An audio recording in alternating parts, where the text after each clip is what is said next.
एक चार्ज है Q और एक और चार्ज है Q।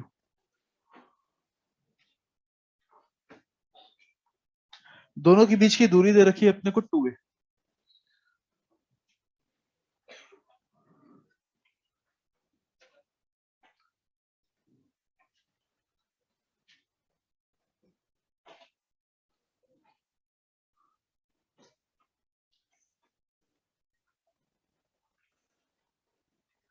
एक चार्ज Q है और एक चार्ज -Q है और दोनों के बीच की दूरी आपको कितनी दे रखी है 2a।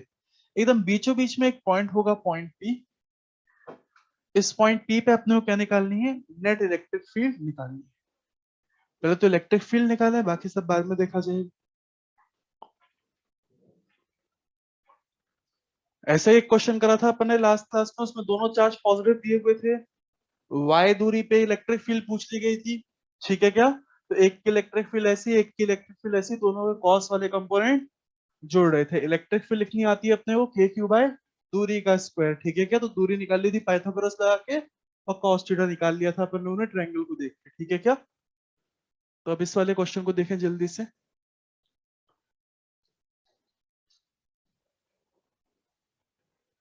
पूरी कल वाली बातें रिपीट होने वाली है यहाँ पे, है ना?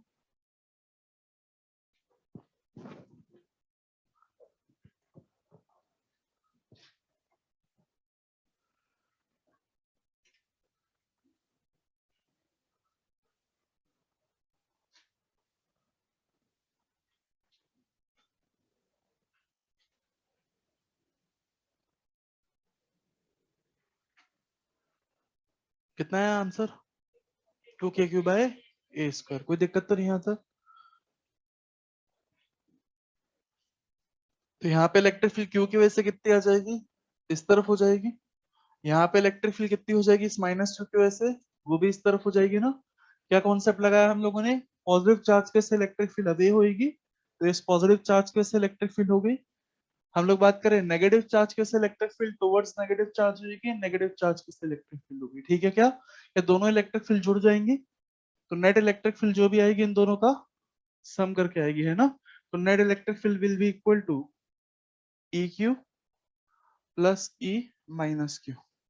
Q की वजह से इलेक्ट्रिक फील्ड का मैग्नीट्यूड बता सकते हैं कितना हो जाएगा? KQ बाय दूरी का स्क्वायर। ठीक है ना। इस पॉइंट पे इलेक्ट्रिक फील्ड निकालनी है इस Q की वजह से, वो कितना हो जाएगा? K into this charge Q और ये दूरी का स्क्वायर। ऐसे ही दूसरे की वजह से कितनी हो जाएगी? KQ अपॉन दूरी का स्क्वायर। मैग्नीट्यूड ही लिखना है अपन लोग, कोई साइन वगैरह नहीं डालेंगे इसके अंदर, है ना। कितना आंसर आ जाएगा? 2KQ बाय ए स्क्वायर। इजी है बहुत ही। हम लोग बात करते हैं अब इस चार्ज को थोड़ा, इस पॉइंट को थोड़ा सा एक्स डिस्प्लेस कर देते हैं राइट की तरफ, है ना, और फिर इलेक्ट्रिक फील्ड लिख लेते हैं। क्या लिख सकते हैं?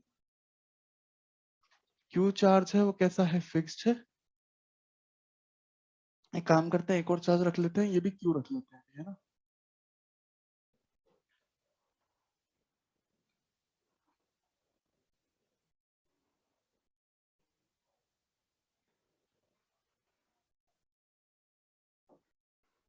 देखिए जरा, हम लोग बात करें एकदम बीचों बीच में, अगर हम बात करें तो इलेक्ट्रिक फील्ड कितनी होगी? बीचों बीच में इलेक्ट्रिक फील्ड की बात करें, जल्दी बताएं। बीचों बीच में इलेक्ट्रिक फील्ड क्यू और क्यू है, क्या जीरो होगी? इसके वजह से इस तरफ, इसके वजह से इस तरफ, दोनों की इलेक्ट्रिक फील्ड कैंसिल आउट हो जाएगी, कोई दिक्कत तो नहीं। लेकिन हम लोग बात करें यहां से अगर कुछ ना कुछ एक्स दूरी यहाँ पे पहुंच जाऊं, तो इलेक्ट्रिक फील्ड निकाल के बताएं इस P point. Electric field at point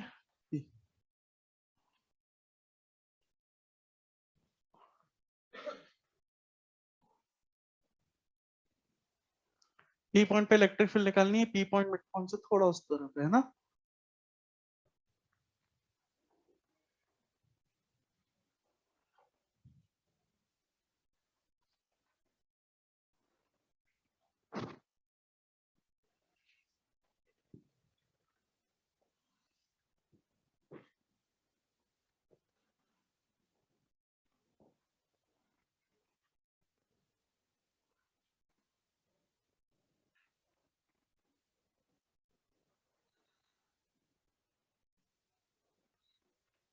अभी तक आंसर नहीं आया यार, आना चाहिए था इसमें। क्या डायग्राम में पहले दोनों चार्जेस के से इलेक्ट्रिक फील्ड बनाएंगे? सभी ने बनाया डायग्राम में इलेक्ट्रिक फील्ड का डायरेक्शन? कितने लोगों से नहीं बना? सबसे बन गया इलेक्ट्रिक फील्ड का डायरेक्शन। बताइए जल्दी से, इस क्यू की वजह से जो भी इलेक्ट्रिक फील्ड होगी वो किस तरफ होगी?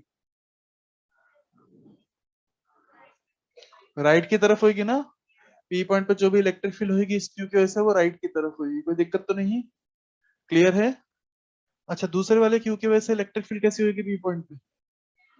क्या electric field due to a positive charge is away from a positive charge, यानी इस वाले क्यू की वजह से इलेक्ट्रिक फील्ड इस तरफ होगी ना, कोई दिक्कत तो नहीं? नेट इलेक्ट्रिक फील्ड किधर आएगी? नेट इलेक्ट्रिक फील्ड किधर आएगी, मतलब किसकी इलेक्ट्रिक फील्ड ज्यादा होगी दोनों में से?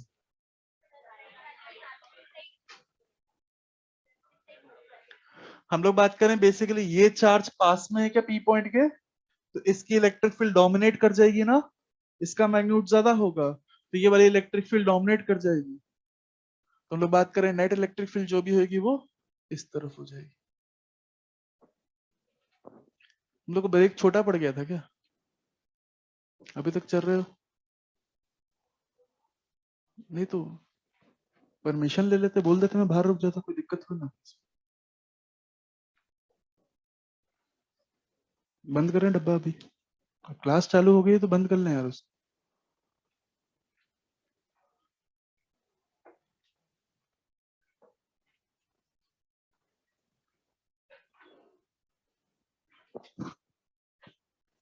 एक बार पहले भी ऐसा हो चुका है शायद, आपकी क्लास में मैं आया था, आप चल रहे थे तो मैं चला गया था चुपचाप से।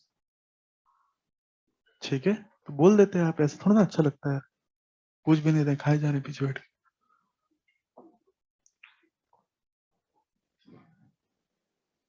मूड अच्छा है इसलिए, वरना मैं तो हड़का देता अच्छे से। चलो देखें, तो नेट इलेक्ट्रिक फील्ड किस तरफ आ गई? इस तरफ आ गई है ना, इसकी इलेक्ट्रिक फील्ड डोमिनेट कर गई क्योंकि इसके पास आ गए थे, उससे दूर चले गए थे तो इसकी इलेक्ट्रिक फील्ड वीक पड़ गई, इसकी इलेक्ट्रिक फील्ड डोमिनेट कर गई, नेट इलेक्ट्रिक फील्ड इस तरफ आ गई। ठीक है क्या? ये नेट इलेक्ट्रिक फील्ड कैसे निकालेंगे?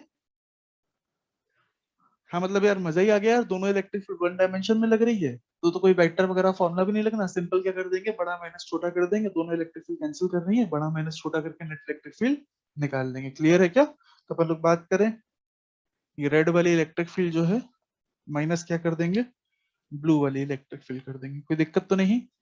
क्लैरिटी है? बताइए रेड वाली इलेक्ट्रिक फील्ड कितनी हो जाएगी? हाँ मैग्नीट्यूड बताना है बस, कितना हो जाएगा, के क्यू बाई ये दूरी का स्क्वायर, ये दूरी कितनी हो जाएगी, ए में से एक्स खत्म कर दिया तो ये ए माइनस एक्स हो जाएगी ना, तो के क्यू अपॉन ए माइनस एक्स का होल स्क्वायर, कोई दिक्कत तो नहीं? हम लोग बात करें ब्लू वाले की वजह से इलेक्ट्रिक फील्ड कितनी हो जाएगी, बड़े आसानी से निकलेगी ये भी, के क्यू अपॉन ये वाली दूरी कितनी हो जाएगी, ए प्लस एक्स। इस पी पॉइंट पे अपने को इलेक्ट्रिक फील्ड निकालनी थी, तो हम लोग बात करें ए प्लस एक्स दूरी हो गई इस चार्ज से, तो इस चार्ज की इलेक्ट्रिक फील्ड के क्यू अपॉन ए प्लस एक्स स्क्वायर हो गई, कोई दिक्कत तो नहीं? क्लियर है? हम लोग के क्यू को कॉमन ले सकते हैं और एलसीएम वगैरह भी ले सकते हैं क्या? आइए एलसीएम लेते हैं यार, के क्यू कॉमन ले लिया, अंदर एलसीएम लेते हैं, देखना एलसीएम कैसे लेंगे, दोनों का प्रोडक्ट करने, दोनों का प्रोडक्ट कितना हो जाएगा, ए स्क्वायर माइनस एक्स स्क्वायर पूरे का होल स्क्वायर, क्या सही है क्या? अगर दोनों का प्रोडक्ट करो यही आ जाएगा ना, A plus B into A minus B type का है तो A square minus B square type का कुछ बन जाएगा और पूरे का होल स्क्वायर वैसा का वैसा। अच्छा एलसीएम लेंगे तो ये वाला टर्म ऊपर आ जाएगा इस तरफ और ये वाला टर्म इस तरफ आ जाएगा। ठीक है क्या? अच्छा ध्यान से देखें, ए प्लस एक्स का होल स्क्वायर, इसके अंदर ए स्क्वायर भी है एक्स स्क्वायर भी है प्लस टू ए एक्स, इसके अंदर ए स्क्वायर भी है एक्स स्क्वायर भी है और एक माइनस टू ए एक्स है। ठीक है क्या?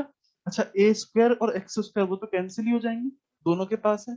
अच्छा इधर एक टू ए एक्स है, उधर एक माइनस टू एक्स है, माइनस माइनस प्लस हो जाएगा तो बेसिकली फोर एक्स बन जाएगा। यानी देखना नेट इलेक्ट्रिक फील्ड कैसी है अपने पास, के क्यू इंटू फोर ए एक्स अपॉन ए स्क्वायर माइनस एक्स स्क्वायर पूरे का होल स्क्वायर। समझ में आया? क्या नेट इलेक्ट्रिक फील्ड सभी को अच्छे से समझ में आई? कॉपी करें जल्दी से इसको। क्या इलेक्ट्रिक फील्ड आती है तो हाथों हाथ फोर्स आ जाता है, तो अगर वहां पे एक चार्ज क्यू रख दूं उसके ऊपर फोर्स कितना हो जाएगा, क्यू ई, ई पता है तो क्यू से मल्टीप्लाई कर देंगे उसको फोर्स आ जाएगा। कोई भी चार्ज क्यू रखा उस क्यू चार्ज के ऊपर कितना फोर्स है वो क्यू ई हो जाएगा। क्यू मतलब बेसिकली जिस भी चार्ज पे फोर्स निकाल रहे हैं, ई मतलब जहां पे इस चार्ज को रखा हुआ है वहां की इलेक्ट्रिक फील्ड। सही है क्या? तो यहाँ की इलेक्ट्रिक फील्ड अपने पास आ रखी है, यहाँ पे कोई भी चार्ज रखते हैं इस पे कितना फोर्स है वो तुरंत निकल आएगा, कोई दिक्कत तो नहीं। आइए वो सारी चीजें भी करते हैं। पहले तो ये क्वेश्चन समझ में आया इलेक्ट्रिक फील्ड निकालने वाला सबको, कोई डाउट तो नहीं यहाँ तक? चलिए नेक्स्ट आगे बढ़ते हैं इसी में। अब वही पुराने वाले क्वेश्चंस चालू करते हैं अपन।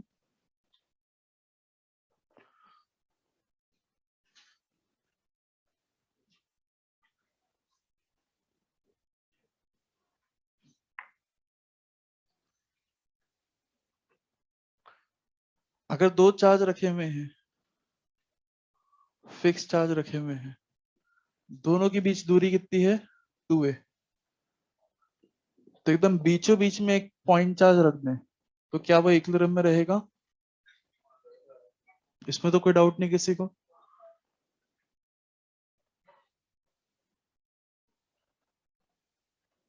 यहाँ पे बीचों बीच एक चार्ज रख दें, कोई भी चार्ज रख दें, पॉजिटिव नेगेटिव किसी भी मैग्नीट्यूड का, क्या वो इक्विलिब्रियम में रहेगा?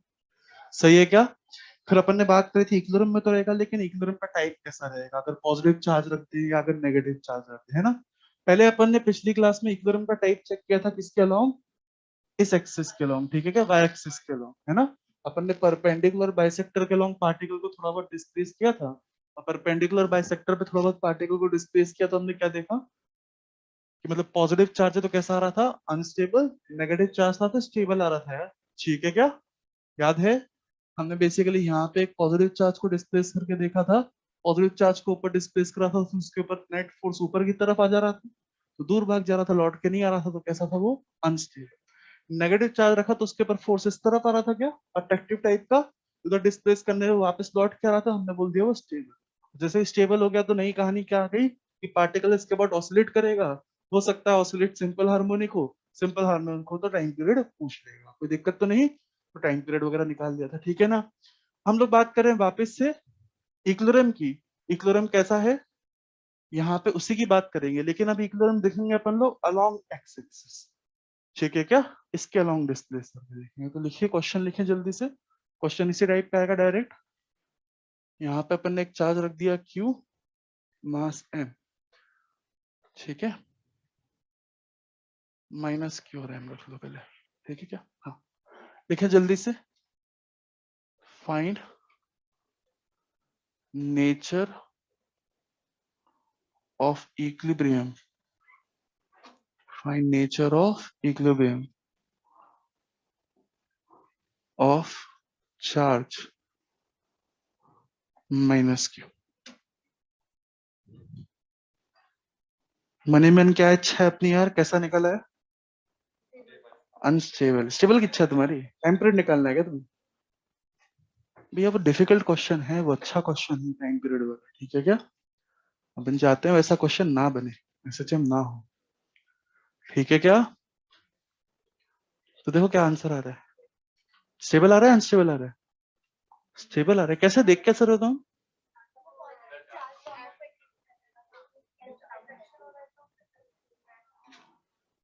कुछ भी बोल रहे हो क्या? डिस्प्लेस करके देखते थे तो डिस्प्लेस करा है, ऐसे देख लिया बस?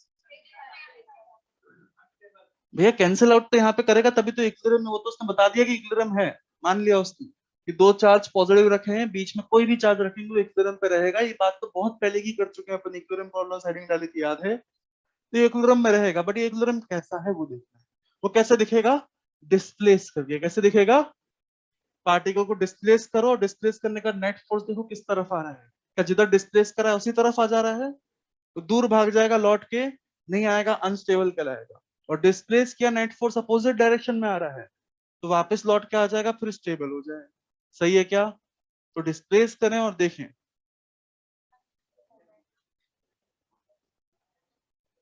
हाँ, एक्स एक्सेस की बात हो रही है। Find the nature of equilibrium of charge minus Q along x axis, along line joining two charges। Sorry यार, ये लिखना भूल गया था मैं। अब देखें जल्दी से, क्या अनस्टेबल आ रहा है सबका? देखा देखी तो कोई नहीं बोल रहा। आइए देखें यार, इसको करना पड़ेगा, खुद से करना पड़ेगा, मैं करके दिखाऊंगा, आराम से देखिएगा, तो मिलेगा इसके साथ कोई चीज नहीं है। खुद से करने में जान निकलती है इसमें थोड़ी बहुत। देखें जरा, इसको हल्का सा एक्स डिस्प्लेस किया अपन ने, यहाँ पे रख दिया माइनस क्यू चार्ज को, कोई दिक्कत तो नहीं। अच्छा यहाँ पे क्या था, दोनों चार्ज अट्रैक्ट कर रहे थे, लेकिन दोनों के फोर्स बराबर थे, इसलिए नेट फोर्स 0 था। कोई दिक्कत तो नहीं, ये इधर अट्रैक्ट कर रहा था, ये इधर अट्रैक्ट कर रहा था, दोनों का फोर्स बराबर था, कैंसिल आउट हो जा रहा था। यहाँ पे क्या होगा, इसका अट्रैक्शन बढ़ जाएगा क्या, और इसके पास ले आया तो इसका अट्रैक्शन बढ़ जाएगा, तो इसका फोर्स डोमिनेट हो जाएगा, और इसका फोर्स इसका छोटा हो जाएगा, इससे दूर ले आया बेचारे से। ठीक है क्या, तो क्या नेट फोर्स इधर आ जाएगा, मतलब हमने जिधर खिसकाया उसी तरफ नेट फोर्स आ गया, इधर खिसकाया इधर ही नेट फोर्स आ गया। क्या लौट के इधर जाएगा या उल्टा दूर भाग जाएगा, उल्टा दूर भाग जाएगा। क्या बोलेंगे इसको, अनस्टेबल इक्विलिब्रियम। कोई दिक्कत तो नहीं। अच्छा और भी आसान था, तुम इसको इधर ले आए, यहाँ पे इलेक्ट्रिक फील्ड पता है तुम्हें किधर थी, किधर थी इलेक्ट्रिक फील्ड, इस तरफ थी ना, अभी निकाला है ना अभी, ये इलेक्ट्रिक फील्ड नेट इस तरफ आई थी, कोई दिक्कत तो नहीं। ये इलेक्ट्रिक फील्ड का डायरेक्शन कहाँ पे था, टुवर्ड्स लेफ्ट था ना, कोई दिक्कत तो नहीं, क्लियर है। देखना जरा, हम इसको पार्टिकल को इधर ले आए, यहाँ पे इलेक्ट्रिक फील्ड लेफ्ट में है, क्या नेगेटिवली चार्ज पार्टिकल है, क्या नेगेटिवली चार्ज पार्टिकल के ऊपर force opposite to electric field लगता है, क्लियर है। लेकिन नेगेटिवली चार्ज पार्टिकल पे force opposite to electric field लगता है, इसका इलेक्ट्रिक फील्ड इस तरफ है, तो फोर्स इस पे इस तरफ लगेगा, मतलब हम इधर लेके आ रहे हैं, फोर्स भी इधर ही आ जा रहा है, ये लौट के नहीं आएगा, उल्टा दूर भाग जाएगा। कैसा इक्विलिब्रियम है, अनस्टेबल इक्विलिब्रियम। हमारी प्रार्थना स्वीकार हुई, अनस्टेबल निकल आया, आगे कोई क्वेश्चन नहीं बना। नोट कर लें जल्दी से इसको, जल्दी फटाफट नोट कर लें, फिर अगला क्वेश्चन उसी में चेंज कर दूंगा मैं जल्दी से। क्या चेंज करूंगा यार, माइनस गैप कर दूंगा ना, माइनस गैप कर दूंगा, प्लस कर दूंगा,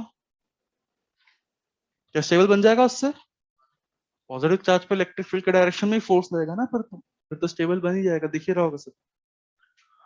आइए नेक्स्ट देखिए,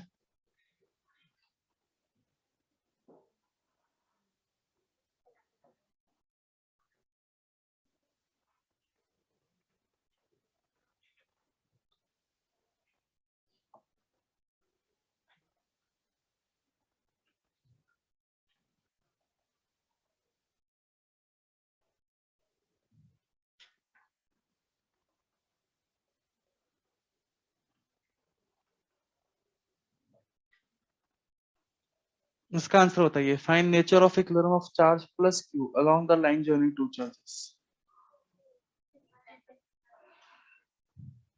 कैसा आया, और स्टेबल आया तो अगला क्वेश्चन क्या हो जाएगा, find the time period of small oscillation of charge small Q. अगला क्वेश्चन बन जाएगा, find the time period of charge small Q.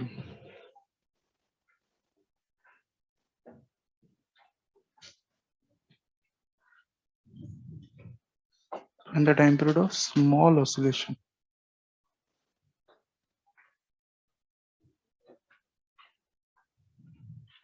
of small q along the line joining fixed charges.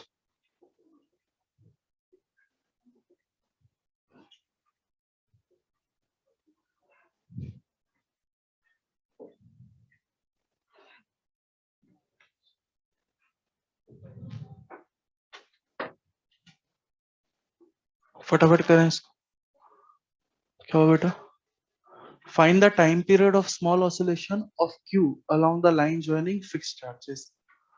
ठीक है,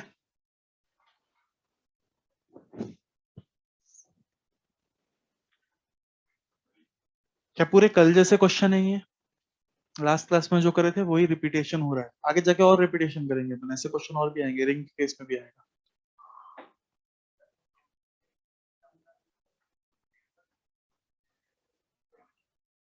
अगर स्टेबल होगा तो उसके बाद ऑसिलेशन गारंटीड होगा, ठीक है क्या, ऑसिलेशन अब पक्के से होगा, वो तो समझ में आ रहा है क्यों होगा, हम इधर लाए फोर्स इधर आ गया तो इधर चला जाएगा, सही है क्या।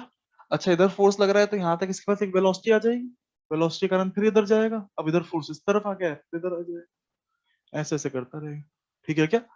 एग्जाम्पल लेता ना स्टेबल इक्विलिब्रियम का, कटोरी वाला, ठीक है क्या। तो कटोरी के ऊपर मान लो तुम कटोरी लेके खड़े हो चौराहे पे, किसी ने चिल्लर डाल दी, चिल्लर ऐसे चम करेगी ना यार, ऐसे ऐसे नाचते रहेगी, एकदम रुक तो जाएगी नहीं, फील आ गया प्रॉपर।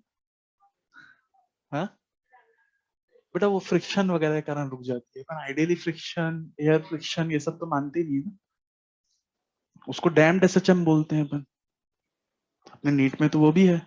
इस साल शायद कह रहे हैं हट जाएगा, लास्ट ईयर अपने स्कूल से तो हट गया था, अब स्कूल से हटेगा नहीं हटेगा इस साल, हो जाए हट जाए तो अच्छा है। नहीं वो डैम्ड ऑसिलेशन खतरनाक चीज होती है। ये हो गया सबका आंसर आया किसी का अभी तक? क्या करना क्या है यार, टाइम पीरियड निकालने का स्टेप समझे तुम लोग? क्या स्टेप्स थे? फोर्स निकालना होता है, नेट फोर्स लिखना होता है, पहले तो पार्टिकल को पॉजिटिव डायरेक्शन में एक्स डिस्प्लेस करते हैं, यहाँ पे डिस्प्लेस करने का तो उसके ऊपर कितना फोर्स है वो लिखते हैं। अगर ये फोर्स कुछ के एक्स टाइप का है, माइनस के एक्स टाइप का है, तो हम क्या बोल देंगे, एसएचएम होगा।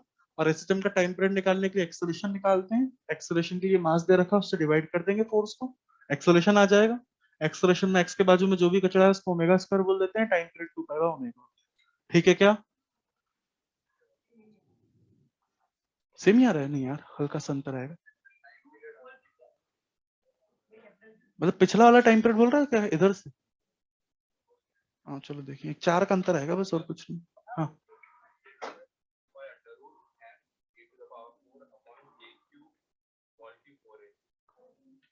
नहीं यार, तूने शायद ओमेगा का अंडर रूट नहीं लिया।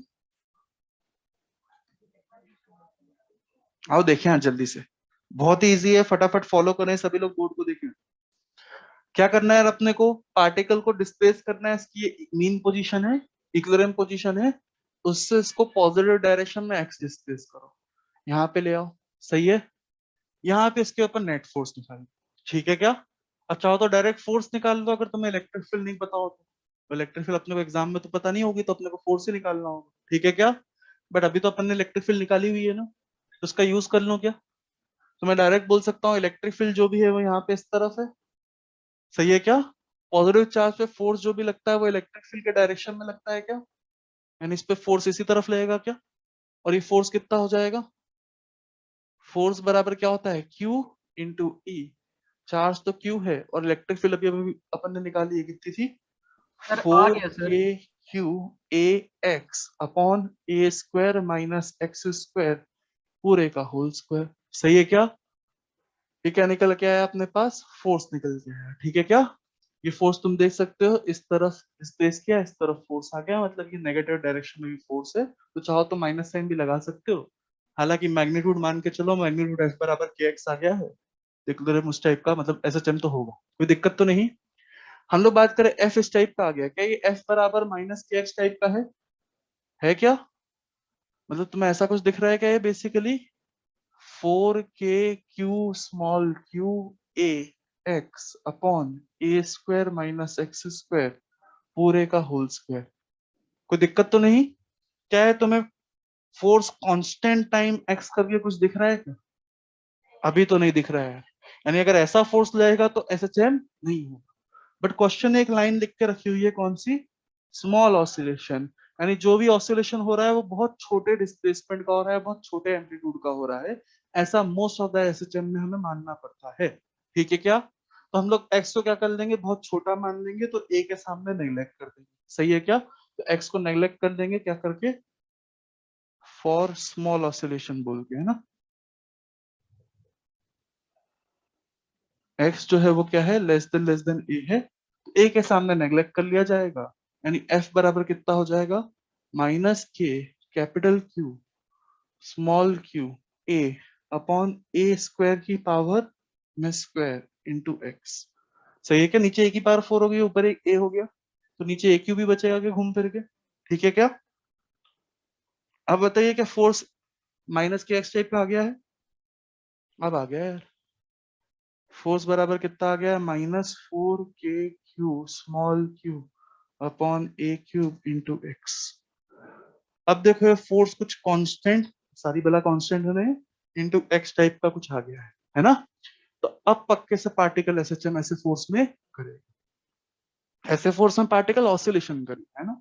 बट स्मॉल एम्पलीट्यूड बोल दिया तो बेसिकली फिर वो एसएचएम निकलेगा, कोई दिक्कत तो नहीं। और एसएचएम का टाइम पीरियड निकालने के लिए क्या करते हैं अपन, एक्सेलरेशन निकालते हैं। क्या acceleration is force upon mass, यानी 4k capital Q small Q upon M A Q into X. सही है क्या? अच्छा, ये एक्सेलरेशन ओमेगा स्क्वायर एक्स करके कुछ होता है क्या? मतलब एक्स के बाजू में जो भी लिखा होता है ये ओमेगा स्क्वायर लिखा होता है। तो टाइम पीरियड कितना होता है, 2 पाई बाय ओमेगा। तो टाइम पीरियड कितना आ जाएगा यहाँ से, 2 pi under root M A Q upon 4k Q small Q. ठीक है क्या? क्लियर है? एक ही बार 4 और नीचे भी ए बोल दिया था। ठीक, समझ में आया? पूरा पिछला क्वेश्चन हमने रिपीट किया है, ठीक है क्या? अच्छा, इसमें इस टाइप के क्वेश्चन में जिसको परफेक्शन नहीं आ रहा है तो एसएचएम के बाद ही आ पाएंगे। मैंने अपनी तरफ से तुम्हें पूरा एसएचएम रिवाइज करवाने की कोशिश की है, बट पूरा चैप्टर है यार, 7-8 लेक्चर का चैप्टर है, कैसे करवा देंगे उसको एक दिन, है ना? तो जब वो एसएचएम होगा तब इस क्वेश्चन को फिर से परफेक्शन मिलेगा। एसएचएम का क्वेश्चन हर चैप्टर में घुसेगा, हर चैप्टर में, ठीक है क्या? तुम लोग अपना मॉड्यूल खोलोगे एसएचएम वाला, उसमें आखिर में अलग अलग चैप्टर के अंदर कौन कौन सा एसएचएम आते हैं वो सब उसने आखिर में लिखे दे रखे हो, ठीक है क्या?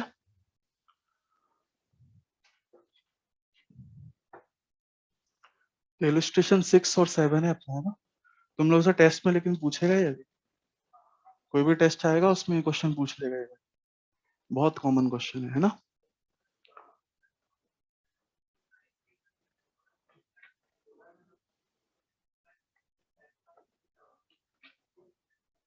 बिल्कुल कर सकते हो, बिल्कुल कर सकते हो।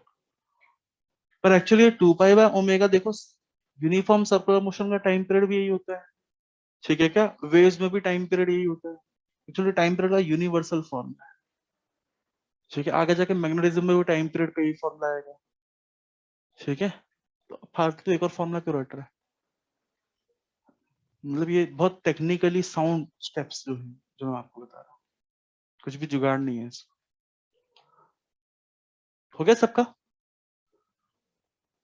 कोई भी डाउट है यहाँ तक जल्दी से पूछेंगे, किसी भी पार्ट में। फोर्स निकालने में कोई दिक्कत? अभी क्लियर है देखो? पक्का? थोड़ी फील कम आएगी, वो एसएचएम के कारण है। मेन तो ये तो समझ में आया ना, क्यूई वाला पंगा तो समझ में आया ना? ठीक है, यही है बस इलेक्ट्रोसल, उसके बाद तो फिर एसएचएम की कहानी है। स्टेबल अनस्टेबल समझ में आ गया सबको?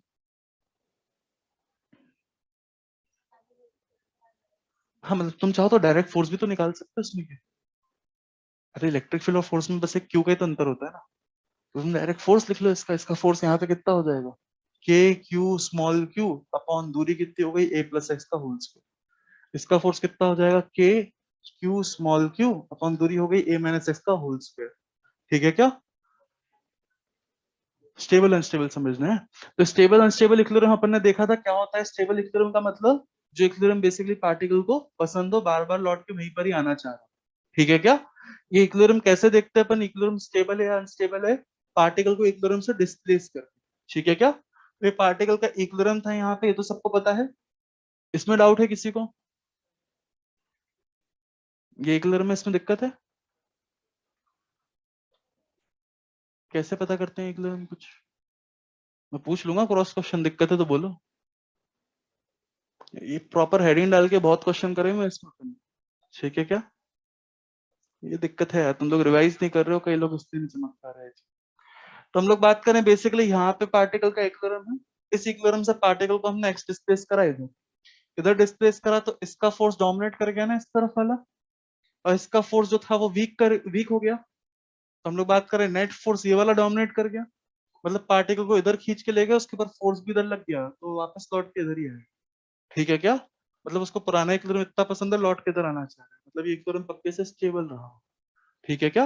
अनस्टेबल के केस में क्या होगा, इसके ऊपर इधर डिस्प्लेस करेंगे, फोर्स भी इधर लग जाएगा, तो उल्टा इधर भाग जाएगा, लौट के नहीं आएगा, तो उसको एकदम नापसंद था, क्योंकि अनस्टेबल टाइप का इक्विलिब्रियम था। जनरली पार्टिकल्स को स्टेबिलिटी पसंद होती है ना, हर चीज स्टेबिलिटी की तरफ ही भागता है। केमिस्ट्री में पढ़ते हो, रिएक्शन कोई भी इसलिए होता है क्योंकि स्टेबल हो रहा है अल्टीमेटली प्रोडक्ट अपना, ठीक है क्या? आइए नेक्स्ट देखें। अगले क्वेश्चन की वैरायटी पे आते हैं।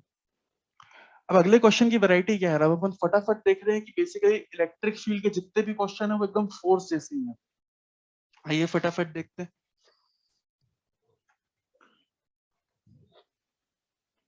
तो हमसे इस टाइप के क्वेश्चंस पूछने लग जाएगा, वो हमें बोल देगा कि मान लीजिए चार्जेस रखे हुए हैं एक स्क्वायर के वर्टाइसिस पे, है ना, एक रखा हुआ है क्यू, एक रखा हुआ है 2Q,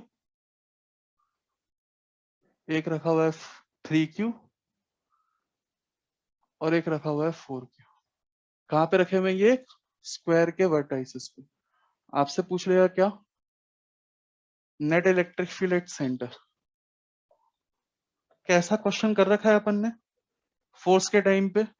याद करो, हमने बोला सबसे छोटे फोर्स को अपन एफ लिख लेंगे, छोटे चार्ज के जो फोर्स होगा उसका एफ लिख लेंगे, बाकी फोर्स का एफ के टर्म्स में लिख लेंगे। ठीक है क्या? तो ऐसे ही कुछ यहाँ पे भी करेंगे। निकालो जल्दी आंसर। इलेक्ट्रिक फील्ड निकालनी है सेंटर पे।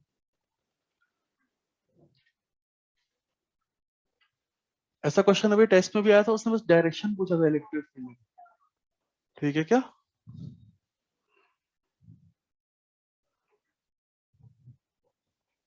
टेस्ट कैसा गया इस बार का? हाईएस्ट कितने आ रहे हैं इस बार? 620 आ रहे हैं। और फिजिक्स में कितना है हाईएस्ट? 145। कम ही आ रहे हैं। पर अपने इसके क्वेश्चंस 10 या 15 थे, शायद 15 थे, और 5 तो ऑप्शनल ही थे, है ना?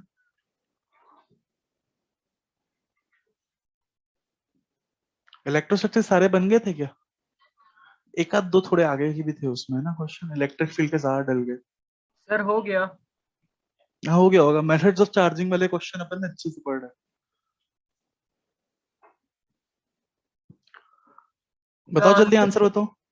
Sir 4√2 KQ/A²। बिल्कुल फोर्स वाला तरीका अपनाएंगे यहाँ पे हम लोग। हम लोग क्या बोलेंगे यार कि एक क्यू चार्ज है ना अपने पास, इसकी इलेक्ट्रिक फील्ड सबसे छोटी होगी क्या? तो आइए सबसे छोटी इलेक्ट्रिक फील्ड सबसे पहले लिख लेते हैं। बताइए ये इलेक्ट्रिक फील्ड कितनी होगी इसकी यहाँ पे? इसकी इलेक्ट्रिक फील्ड हो जाएगी के स्मॉल क्यू अपॉन ये दूरी कितनी होती है? A/√2 का होल स्क्वायर। सही है क्या? इस छोटी सी इलेक्ट्रिक फील्ड को अपन नाम दे देंगे क्या? ई। ठीक है क्या?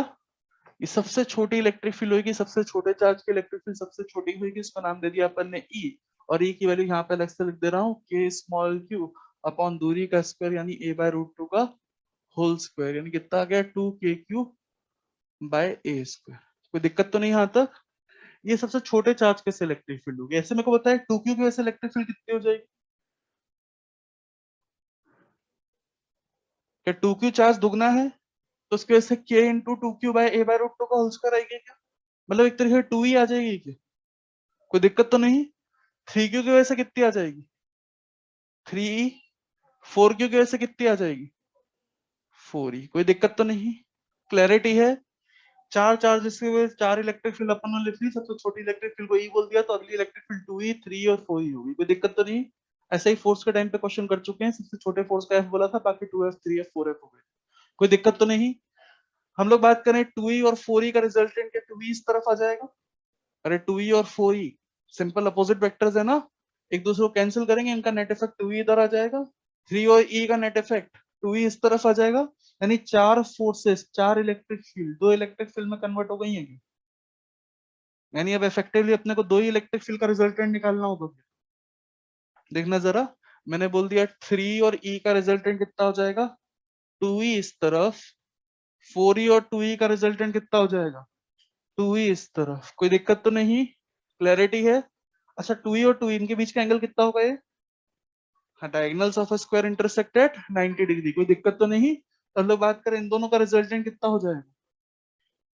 2E इंटू √2 क्या, यानी नेट इलेक्ट्रिक फील्ड जो भी होगी वो कितनी आ जाएगी? 2√2 इंटू। समझ में आया? कोई दिक्कत तो नहीं? दो वेक्टर 90 डिग्री पे लग रहे हैं, उनका रिजल्टेंट कितना होता है? 2E इंटू √2 टाइम्स हो जाता है उनका रिजल्टेंट। कोई दिक्कत तो नहीं? तो ये नेट इलेक्ट्रिक फील्ड निकल के आ गई। ई की वैल्यू अपने को मालूम है, कितना आंसर आ जाएगा? 2√2। ई की वैल्यू कितनी है?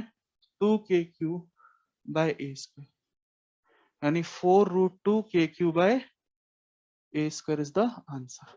आया समझ में? जरा फोर्स में ये वाला क्वेश्चन खोजें, ऐसा क्वेश्चन करवाया नहीं करवाया? देखिए फटाफट एक बार ओपन तो कर लें यार। करवाया है सर। नए वाले बच्चे ओपन करें पहले तो।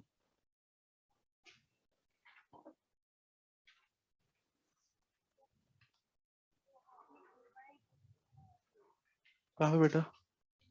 वो पहले डाल दिया ना?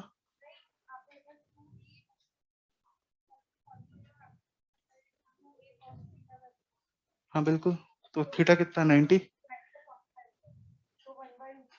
तो 1/√2 और एक फैक्टर 2 ही है ना।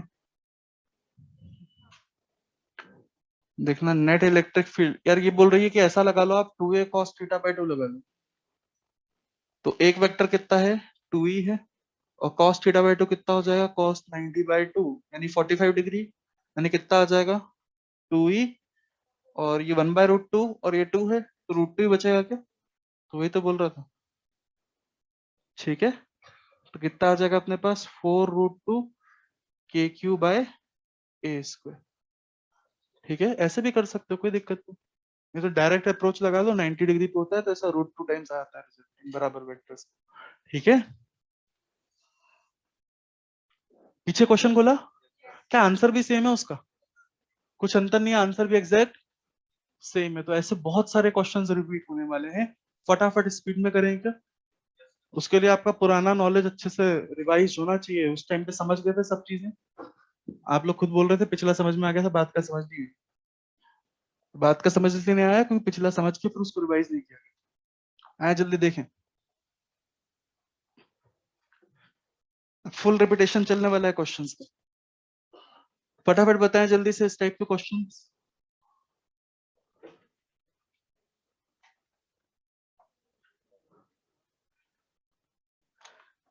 एक स्क्वायर है, चार्ज रख दिया है Q Q Q Q, centre पे इलेक्ट्रिक फील्ड, सेंटर पे इलेक्ट्रिक फील्ड, सेंटर पे इलेक्ट्रिक फील्ड। कोई दिक्कत तो नहीं? इसकी वजह से इलेक्ट्रिक फील्ड इस तरफ होगी, इसकी वजह से इस तरफ होगी, इसकी वजह से इस तरफ होगी, इसकी वजह से इस तरफ होगी, सब सिमेट्रिकल वेक्टर्स हैं, बराबर वेक्टर्स है, कैंसिल आउट कर जाएंगे, कोई दिक्कत तो नहीं। लेकिन हम लोग क्या कर ले, मान लीजिए एक तो क्वेश्चन ये बना लीजिएगा आप लोग सबसे पहले, फिर देखिएगा। मान लीजिए हम लोग एक चार्ज को क्या कर लें 3Q कर लें, तो क्या सिमेट्री बिगड़ गई? तो सिमेट्री लाई जा सकती है क्या? सिमेट्री वापस लेके आके सेंटर पे इलेक्ट्रिक फील्ड बताएं जल्दी से। याद आए ऐसे क्वेश्चंस? एक चार्ज जब सिमेट्री बिगाड़ देता था तो अपन सिमेट्री वापस लेके आ जाते थे। तो फुल रिवीजन चल रहा है, फोर्स में जो क्वेश्चन करें वो question same to same electric field के अंदर भी बन सकते हैं, कोई दिक्कत तो नहीं।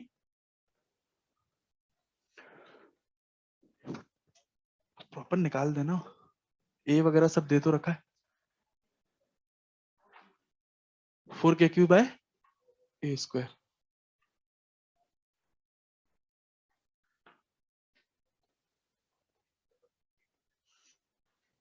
चलो देखें यार क्या करेंगे यार इसमें, यार क्या इच्छा क्या हो रही है अपनी?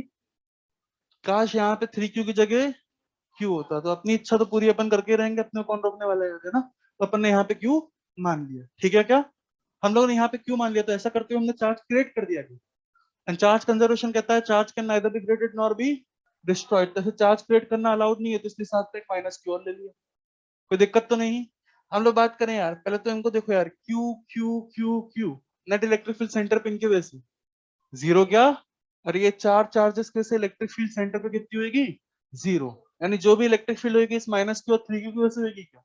माइनस क्यू और 3Q मिलेगा कितने हो गए 2Q, मतलब बस 2Q की वजह से इलेक्ट्रिक फील्ड होगी क्या?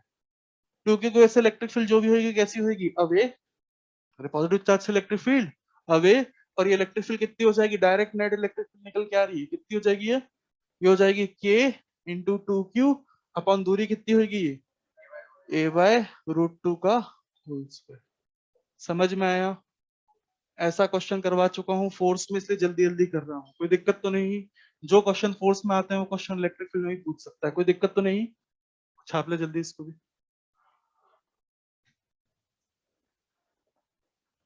फिर देखें कोई क्वेश्चन ऐसा करा था क्या, हो सकता है नहीं करा हो, तो यहाँ पे देख लेते हैं ना। देखें जरा,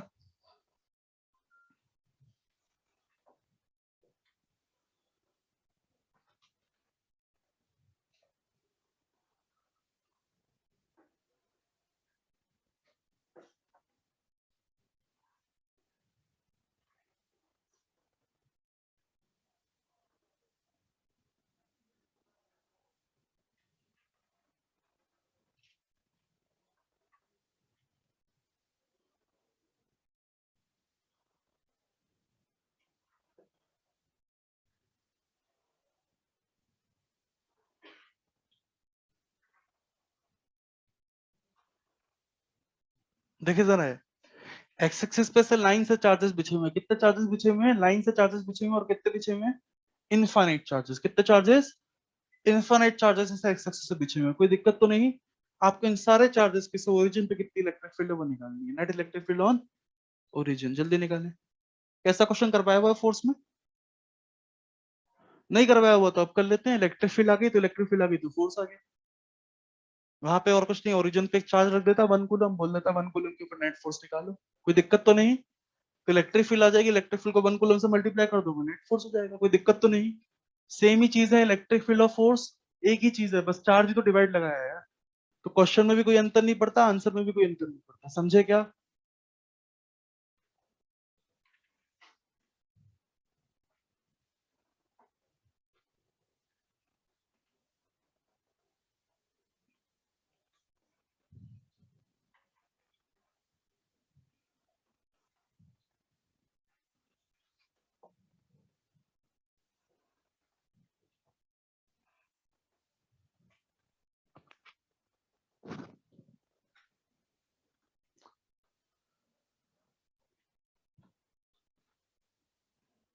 फटाफट आंसर बताएं इसका जल्दी से।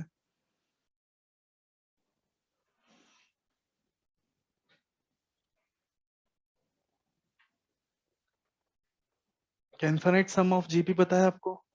जीपी के इनफाइनाइट टर्म्स का सम बेसिक मैथ्स में बताया होगा आपको। a upon 1 minus r, a is the first term, r is the common ratio।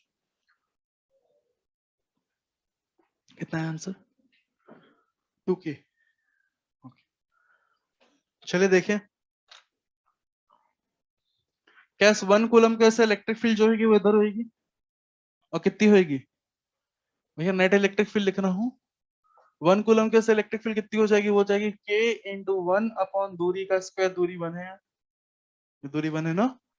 2 coulomb कैसे कितनी इलेक्ट्रिक फील्ड हो जाएगी, k इंटू 2 अपॉन 2 का स्क्वायर। 2 का स्क्वायर होगा ना, दूरी कितनी है, 2 ही तो है। क्लियर है? फिर देखें 4 कैसे इलेक्ट्रिक फील्ड कितनी हो जाएगी, k इंटू 4 अपॉन 4 का स्क्वायर। 4 का स्क्वायर होगा ना, 16 का स्क्वायर क्या बोल रहे हैं यार, ये दूरी 4 है ना। 16 बिल्कुल सही है ना। हम लोग बात करें ऐसे सो ऑन इन्फिनिटी तक चलता जाएगा क्या, कोई दिक्कत तो नहीं। और सारी इलेक्ट्रिक फील्ड एक ही तरफ आएगी, सब जुड़ जाएगी, नेट इलेक्ट्रिक फील्ड आ जाएगी, कोई दिक्कत तो नहीं। तो यही सम बताना है ना अपने को। ध्यान से देखें सम, और कुछ नहीं, क्या बन रहा है, के कॉमन लेके देखें।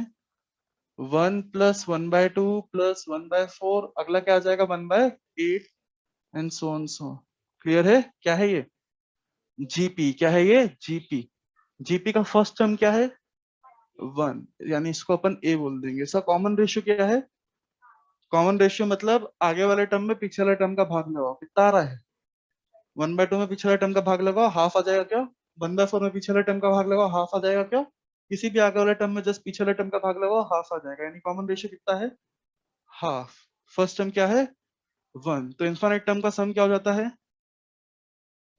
a अपॉन 1 माइनस आर, यानी a कितना है, 1 अपॉन 1 माइनस आर।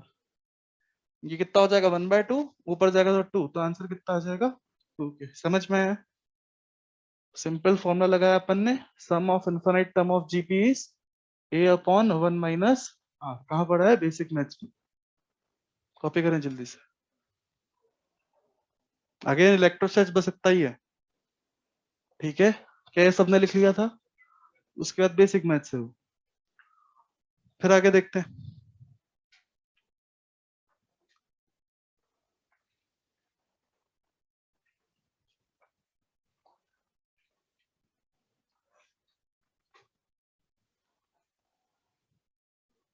फाइनली जिस कारण से अपन इलेक्ट्रिक फील्ड को पढ़ते हैं, वरना इलेक्ट्रिक फील्ड और फोर्स तो एक ही चीजें हैं। जो क्वेश्चन फोर्स में बनता है वो इलेक्ट्रिक फील्ड में बनता है, बस एक चार्ज का अंतर होता है। बस क्लियर है क्या? सारे क्वेश्चन फोर्स में बन सकते हैं, सारे क्वेश्चन इलेक्ट्रिक फील्ड में आ सकते हैं, कोई दिक्कत तो नहीं। हम लोग बात करें बेसिकली इलेक्ट्रिक फील्ड में पढ़ते क्यों जब इतना सही अंतर है। हम लोग बात करें इलेक्ट्रिक फील्ड कभी कभार किसी चार्ज डिस्ट्रीब्यूशन की रटी हो, तो उसके से किसी भी चार्ज के ऊपर फोर्स निकालना बड़ा आसान हो जाता है, कोई दिक्कत तो नहीं। अभी तक जो भी इलेक्ट्रिक फील्ड अपन ने निकाली कोई भी रटने वाली नहीं थी। रटने वाली इलेक्ट्रिक फील्ड और कुछ नहीं, कंटिन्यूस चार्ज डिस्ट्रीब्यूशन की वजह से होती है। यानी एक रिंग है, रिंग को पूरा का पूरा चार्ज कर दिया, तो उस रिंग की वजह से इलेक्ट्रिक फील्ड किसी भी पॉइंट पे कितनी होगी वो पता होना चाहिए। तो हमें रिंग और चार्ज के बीच का फोर्स निकालना आ गया। समझे क्या बात को? क्लियर है? तो हम लोग रिंग वगैरह, रॉड वगैरह, ऐसे बड़े बड़े चार्ज जो होंगे, जिनको हम बोलते हैं कंटिन्यूअस बॉडीज होंगी, उनके ऊपर जो चार्ज होंगे उसके से इलेक्ट्रिक फील्ड निकाल लेंगे, निकाल के याद कर लेंगे। तो फोर्स निकालना एक बड़ी सी बॉडी और एक पॉइंट चार्ज में बड़ा आसान हो जाएगा, कोई दिक्कत तो नहीं। तो आइए देखिए, यहाँ लिखेगा electric field due to continuous bodies, electric field due to continuous charge bodies. इससे पहले अपन ने डिस्क्रीट चार्ज बॉडीज करके हेडिंग डाली थी क्या? Electric field due to continuous charge body, अब हेडिंग डाल रहे हैं। मतलब रॉड, रिंग, स्फीयर, सिलेंडर, इन सब की बात होने लग जाएगी, ठीक है क्या? देखिए जरा, मान लीजिए हमारे पास एक रॉड है, इसके अंदर इंटीग्रेशन आएगा। मान लीजिए हमारे पास एक रॉड है, रॉड की लेंथ कितनी है? L है। इस रॉड के ऊपर हमने चार्ज Q लगा दिया है और ये Q को यूनिफॉर्मली स्प्रेड कर दिया, ठीक है क्या? यहां से रॉड से एक पॉइंट है P और ये पॉइंट रॉड से A दूरी पे है। आपसे पूछ लिया गया है इलेक्ट्रिक फील्ड बताइए पॉइंट P, ठीक है क्या? पहले तो हमने जो बोला है इसमें चार्ज को यूनिफॉर्मली स्प्रेड किया है, इसका मतलब क्या है यार? मान लीजिए मेरे पास क्यू चार्ज था, उस क्यू चार्ज को लेके मैंने इसके ऊपर यूनिफॉर्मली अच्छे से बिछा दिया है, कोई दिक्कत तो नहीं? यानी कोई भी बराबर लेंथ काट लो इस रॉड की, उसके ऊपर चार्ज बराबर है, हर जगह चार्ज एक समान होगा। यूनिफॉर्म का मतलब क्या होता है? हर जगह एक समान, है ना? तो इस तरीके से यूनिफॉर्म इसके ऊपर चार्ज चढ़ा दिया, ठीक है क्या? कोई दिक्कत तो नहीं? अब बताओ यार, ये एक आध पॉइंट चार्ज की वजह से इलेक्ट्रिक फील्ड निकालनी है क्या? नहीं यार, खूब सारे पॉइंट चार्ज मान सकते हो। ऐसा मान सकते हैं रॉड जो है वो इन्फानाइट पॉइंट से मिलकर बनी है, समझे क्या? यहाँ पे इन्फानाइट पॉइंट चार्ज है, उसके से इलेक्ट्रिक फील्ड पी पॉइंट पे अपने को निकालनी है, कोई दिक्कत तो नहीं? अभी अपन ने देखा था वो इन्फानाइट चार्ज थे ना, बट वो डिस्क्रीट चार्ज थे, वो मतलब अलग अलग चार्ज थे, क्लियर है क्या? यहाँ पे हम लोग बात करें, कोई भी दो पॉइंट लोग है ना आजू बाजू के, उसके बीच में भी इन्फानाइट चार्ज, समझे क्या? भयंकर नंबर ऑफ चार्जेस है यहाँ पे, कोई दिक्कत तो नहीं? किसी भी कंटिन्यूअस बॉडी को अपन लोग पॉइंट से बना हुआ मान सकते हैं ना। एक्चुअली टीवी का डिस्प्ले भी इसी से काम करता है, टीवी में बेसिकली पिक्सल वगैरह सुने होंगे आपने, कैमरास वगैरह में पिक्सल वगैरह सुने होंगे, तो वो डॉट से बेसिकली पूरा अच्छा अच्छा चित्र बनाया जाता है, कोई दिक्कत तो नहीं? तो ये कंटिन्यूअस रॉड है, ये खूब सारे पॉइंट चार्ज से मिलकर बनी हुई है, ऐसा अपन लोग मान सकते हैं, कोई दिक्कत तो नहीं? अच्छा, एक पॉइंट चार्ज के साथ अपने को इलेक्ट्रिक फील्ड आती है क्या? तो ऐसे जितने भी इन्फानाइट पॉइंट चार्ज हैं, सबके वैसे इलेक्ट्रिक फील्ड लिख लेंगे पी पॉइंट पे, और सारे इन्फाइनाइट के इन्फाइनाइट इलेक्ट्रिक फील्ड को जोड़ लेंगे, और जोड़ लेंगे तो अपने को नेट इलेक्ट्रिक फील्ड का आंसर मिल जाएगा, कोई दिक्कत तो नहीं? क्लैरिटी है? बट कहने में आसान लग रहा है, बट करने में बहुत डिफिकल्ट है। इन्फाइनाइट पॉइंट्स, एक एक की इलेक्ट्रिक फील्ड लिखने बैठोगे, इन्फाइनाइट इलेक्ट्रिक फील्ड लिखने बैठोगे, उसमें जितनी बीत जाएगी, और फिर इन्फाइनाइट नंबर को जोड़ने बैठोगे, उसमें और जितनी बीत जाएगी, कोई दिक्कत तो नहीं? क्लियर है? तो इसमें हम लोगों को मदद करता है कौन? इंटीग्रेशन। इंटीग्रेशन का एक बहुत इंपॉर्टेंट एप्लीकेशन होता है, वो कंटिन्यूअस समेशन अपने को करके देता है, ठीक है क्या? कंटिन्यूअस समेशन मतलब जब भी इनफाइनाइट चीजों को जोड़ना होता है तो हम इंटीग्रेशन करते हैं, क्लियर है क्या? जैसे मान लीजिए कभी आपको इंटीग्रेशन करने को दे दिया जाए, जैसे मान लीजिए आपने समेशन सुना होगा कभी बचपन में, स्टैटिस्टिक्स वगैरह में, मैथ्स में हल्का फुल्का। जैसे कई बार आपको ऐसा लिख देता था कि मान लीजिए कोई बच्चे के मार्क्स हैं, वो मार्क्स है एक्स, किसी क्लास में जो बच्चों के मार्क्स आए हैं उस मार्क्स को अपन एक्स से रिप्रेजेंट करते हैं, कोई दिक्कत तो नहीं? तो हम लोग बात करें एवरेज मार्क्स कितने होंगे बच्चों के, तो उसको तुम अपन कुछ ऐसा लिखते थे, summation of X I upon N, I की वैल्यू 1 से लेके एन, ऐसा कुछ लिखते थे ना? क्लियर है क्या? इसमें बेसिकली क्या करता था, अपने पास एन बच्चे होते थे, है ना? एन बच्चे मतलब बहुत बच्चे हैं क्या? हाँ, बच्चे तो बहुत है, लेकिन फिर भी गिनती के, बच्चों को पकड़ के उनकी गिनती की जा सकती है, 1 2 3 4 ऐसे करके बच्चों को गिन सकते हैं, मतलब इस तरीके से गिन सकते हैं अपन कि मान लीजिए एक बच्चा हो गया, ऐसे 5 बच्चे हो गए, फिर काट दिया, ऐसे गिन सकते हैं। इसको अपन बोलते हैं डिस्क्रीट सिस्टम, समझे क्या?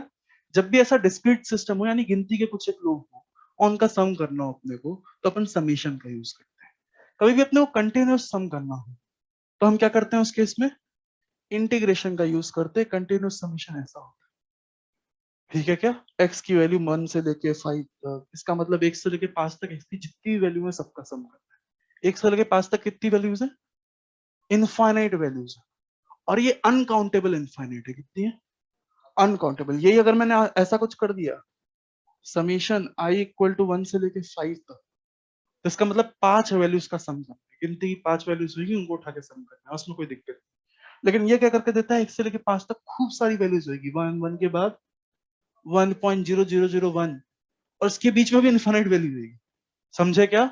ये एक अनकाउंटेबल इंफिनिटी है, ठीक है क्या? अभी अपन ने एक इंफिनिटी देखा था ना, जीपी बन रही थी, वो फिर भी काउंटेबल इंफिनिटी था, उसको गिनना चालू तो कर सकते हैं, इसको तो गिनना चालू नहीं कर सकते। 1 के बाद तुमने अगला नंबर गिना 1.02, तो उसके बीच में इन्फिनिट नंबर छोड़ दिए तुमने। आई बात समझ में? तो एक काउंटेबल इंफिनिटी होता है, एक अनकाउंटेबल इंफिनिटी होता है। जब भी ऐसी अनकाउंटेबल इंफिनिटी आ जाती है ना, तो हम लोग क्या करते हैं, इंटीग्रेशन का हमें ख्याल आना चाहिए कि यहाँ पे इंटीग्रेशन वगैरह लगना चाहिए, कोई दिक्कत तो नहीं, उसकी बहुत बड़ी एप्लीकेशन है ना। तो हम लोग बात करें, ये अपने को क्या करके देगा, एक्स की जितनी भी वैल्यू है 1 से लेके 5 तक सबका सम करके देता है, कोई दिक्कत तो नहीं, क्लैरिटी है? अच्छा हम लोग बात करें इंटीग्रेशन, तुम लोग अच्छे से जानते हो करना, मेरे को बताओ इसका इंटीग्रेशन बता सकते हो, एक्स डी एक्स का इंटीग्रेशन ऐसे बिना लिमिट के बताओ, एक्स डी एक्स का इंटीग्रेशन बिना लिमिट के बताओ। एक्स स्क्वायर बाय 2 हो जाएगा क्या, प्लस सी वगैरह भी आएगा, लिमिट्स होती है लिमिट्स आती, कोई दिक्कत तो नहीं। हम लोग बात करें इसका इंटीग्रेशन बता सकते हैं,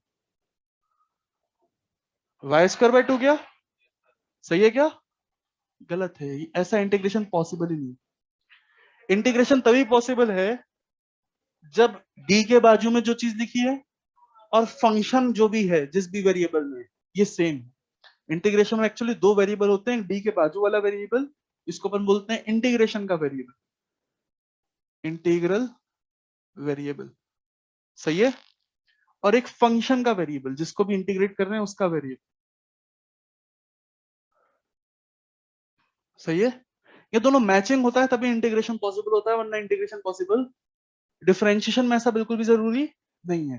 तुमसे कोई मुझसे कोई बोलते हैं वाई का इंटीग्रेशन बता दो, वाई स्क्वायर का विद रिस्पेक्ट टू एक्स, तो इसमें चेन रूल होता है, 2 सेकंड में निकाल देंगे, कितना हो जाएगा 2y dy by dx। Clear है, कोई दिक्कत तो नहीं। बट अगर इंटीग्रेशन में कभी ऐसा आ गया वाई स्क्वायर का integration with respect to X, हथियार डाल देंगे अपन, बोलेंगे नहीं होगा। समझे क्या बात को? It is not possible at all. हम लोग बात करें इंटीग्रेशन में कोई चेन रूल जैसी चीज नहीं होती है, कोई दिक्कत तो नहीं, सिर्फ बेसिक रिवाइज करवा रहा हूँ हल्का हल्का, कोई दिक्कत तो नहीं। हाँ भयंकर इंटीग्रेशन आने वाला है। इंटीग्रेशन तभी पॉसिबल है जब वेरिएबल्स क्या हो, मैचिंग, मैचिंग पूरी इक्वेशन एक ही वेरिएबल में होनी चाहिए, कोई दिक्कत तो नहीं। अच्छा मेरे को बताओ, ये लिमिट्स वगैरह होती है किसकी वैल्यूज होती है? मान लो इसमें मैंने लिमिट डाल दी 2 से लेके 3 तक, ये किसकी वैल्यू होगी, y की या x की? y की या x की? ये x की लिमिट होगी, इंटीग्रेशन के वेरिएबल की लिमिट होगी, d के बाजू में जो भी लिखा है उसकी वैल्यूज होगी। इसका मतलब इंटीग्रेट कर रहे हैं x बराबर 2 से लेके x बराबर 3, कोई दिक्कत तो नहीं, क्लैरिटी है? यानी क्या क्या सीखा अपन ने, इंटीग्रेशन तभी पॉसिबल है जब क्या हो, सारे के सारे वेरिएबल्स मैचिंग हो, एक वेरिएबल के अलावा कोई दूसरा वेरिएबल नजर नहीं आना चाहिए, ठीक है क्या? हम लोग बात करें इंटीग्रेशन में जो लिमिट्स होती है वो और कुछ नहीं, डी के बाजू में जो लिखा होता है उसकी वैल्यूज होती है, कोई दिक्कत तो नहीं। एक और चीज क्या सीखी अपन ने, इंटीग्रेशन अपने को क्या करता रहा है, कंटिन्यूअस समीशन करके देता है, कोई दिक्कत तो नहीं, कंटिन्यूअस समीशन करके देता है, इनफाइनाइट चीजों को जोड़ के देता है, कोई दिक्कत तो नहीं। क्या सारी बात अच्छे से दिमाग में रहेगी? चलिए यार, पुरानी इंटीग्रेशन की थोड़ी बहुत बातें अपन लोगों ने कर दी है ना। आइए नेक्स्ट देखें, आप इसको कैसे करेंगे उसको समझते हैं।